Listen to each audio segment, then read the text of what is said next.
3 Salam, mövzumuz 6-cı sinif 16-cı mövzu sadə elektrik dövrəsidir. Biz artıq bilirik ki, sadə elektrik dövrəsi 4 elementdən ibarətdir. Batereya, közərmə lampası, elektrik açarı və birləşdirici naqillər. Elektrik dövrəsini qurmazdan əvvəl mütləq onun əvvəlcə təsviri çəkilir. Bu təsvirdə həm dövrə elementlərinin qurulması, həm də onların necə birləşdirilməsi aydın izah edilir. Və dövrə elementlərinin qurulması təsviri çəkilərkən o elementlərin öz şəklini çəkmək çətin olduğu üçün şərti işarələrdən istifadə olunur. Və bu şərti işarələr hər bir elementin, yəni aid olduğu elementin xarakterini əks etdirir. Yəni baxanda şərti işarəyə artıq anlamaq olur ki, hansı elementin şərti işarəsidir.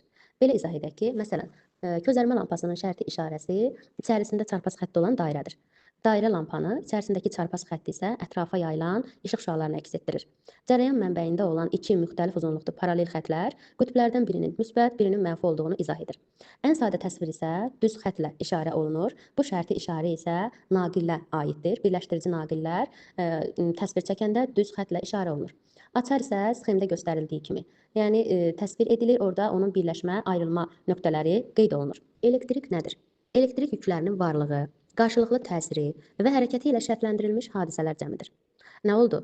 Elektrik yüklərinin varlığı, qarşılıqlı təsiri və hərəkəti ilə şərtləndirilmiş hadisələr cəmidir. Elektrik Yunan sözüdür. Elektron, yəni kəhraba deməkdir. Qədim zamanlarda insanlar kəhrabanı yun parçaya sürtəndə müxtəlif kağız parçalarını, saman çöplərini, tükləri özünə çəkdiyini müşahidə ediblər və belə qənaətə gəliblər ki, sürtünmə zamanı kəhrabaya elektrik yükü verilir.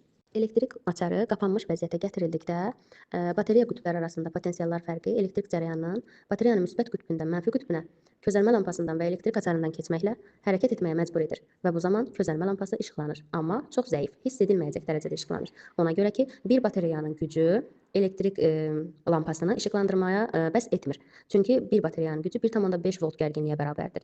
Ancaq bir közərmə lampasının yanması üçün 3,3 volt gərginlik lazımdır. Və bunun üçün də 2 batereya ardıcıl qoşulmalıdır. Bu zaman gərginlik 2 qat artır, 2 dəfə artır və 3 volt olur. Bu isə lampanın parlaq işıq saçmasına kifayət edir. Dərsimiz haqqında ümumiləşmə edək. Sadə elektrik dövrəsi qurulmazdan əvvəl mütləq onun təsviri çəkilirdi və təsvir şərti işarələrlə ifadə olunurdu. Sadə elektrik dövrəsi 4 elementdən ibarətdir. Elektrik lampası, cərəyan mənbəyi, birləşdirici naqil və açar. Elektrik yüklərinin varlığı, qarşılıqlı təsiri, hərəkəti ilə şərtləndirilmiş hadisələr cəmidir. Yunan sözüdür. Elektron, yəni kəhraba deməkdir. Bir lampanın yanması üçün 3,3 volt gərginlik nəzərdə tutulub. Bir batereyanın gücü 1,5 voltdur. 2 batereyanın gücü 3 volt olduqda bir közərmə lampasının yanması üçün kifayət edir.